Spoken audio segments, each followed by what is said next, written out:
Hello, I'm Karen Buck, and welcome to Wedding 411 On Demand podcasts. And today we are out here in beautiful Frederick, Maryland at the Morningside Inn with Lauren Schmidt, who is the wedding sales manager. Welcome, Lauren. Thank you. Lauren, tell us a little bit about Morningside. We are actually the destination wedding without having to go anywhere. So Morningside is located at the back end of 300 acres. I know many people feel like they're stranded out here, but within 15 minutes they're back to civilization, and we offer both ceremonies and receptions. So 15 minutes back to civilization and places for out-of-town guests to stay? That's correct. So I would say we're probably the midpoint between Washington, D.C. and Baltimore. So not only are we in the center of the airports, but again, within 15 minutes, they're back to any hotel that they can think of. And many of them offer not only a bridal block if they book enough rooms, but a shuttle service as well to kind of keep all of those out-of-town guests that didn't arrive with a car here on time. Speaking of cars, tell us a little bit about parking in a country setting. Always something to check into. Any venue is different. Many venues only offer a field for parking, so it's important to account for everything. Yes. Fortunately, here our staff will direct the guests to let passengers out here at the front door, and then point them in the right direction to our main parking with 3 lots and 90 spaces, so within walking distance. Offer umbrellas if it rains. Of course, you never know what to expect. Good luck. Good luck. Tell us a little bit about indoors, outdoors, Plan A, Plan B. What should be considered when you're planning this outdoor wedding? Everything you mentioned and more. It's always great to find out if they have a great Plan B. We've seen hurricane warnings here this year, tornado warnings, snow in parts of the year that shouldn't have snow.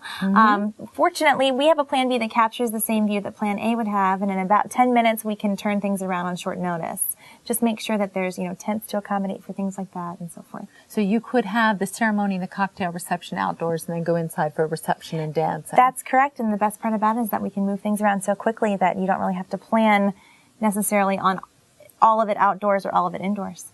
Tell us a little bit about all that you do offer. We are all-inclusive, so when the bride comes here, she really doesn't have a care in the world.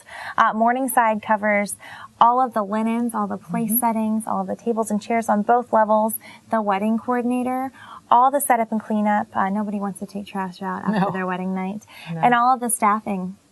That is wonderful. Tell us a little bit about the food. Vegetarian, gluten-free. Fabulous menu. Our chef has actually been here for nearly all of our 17 years. So he prepares everything himself. It's all made from scratch.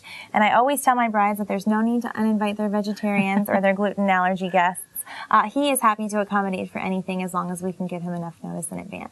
So it's not necessary that we have to use a preferred vendor from a preferred vendor list? That's correct. So Morningside is required to provide the catering and bar, but beyond that, we always encourage that the bride use our preferred vendors for florist, photography, DJ, and cake, but they may have their own connections that they've used previously, or an aunt that bakes cakes for a living or something like that. Tell us a little bit about noise restrictions when you're dealing with an outside venue. Great question. So here you would think that we wouldn't have to worry about noise at all. We're at 300 acres. However, the only time that we really run into a noise issue would be when people do fireworks at their send-off. So generally, the only thing that we really need to be concerned with is calling the neighboring farms to let them know to put their horses away so that they don't get spooked from the sound. Open flame. Indoors, outdoors, does it make a difference? Not necessarily. We just ask that the bride not have any floral arrangements or any components of their centerpieces that might interfere with the flame and light on fire. We're in fact even happy to light everything for the bride.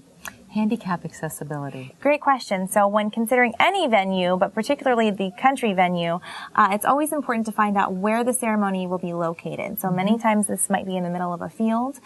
Fortunately, here at Morningside, we have 3 ramps that will lead to the various locations for dinner, the ceremony, and the reception. Excellent. Do you have any other tips that you can give us on planning a country setting wedding? I would always recommend asking questions. Many country venues are not cut and dry, if you will, regarding the flow of the event.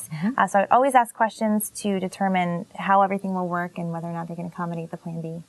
Thank you so much for all your wonderful tips, and thank you for joining Wedding 411 On Demand's podcasts.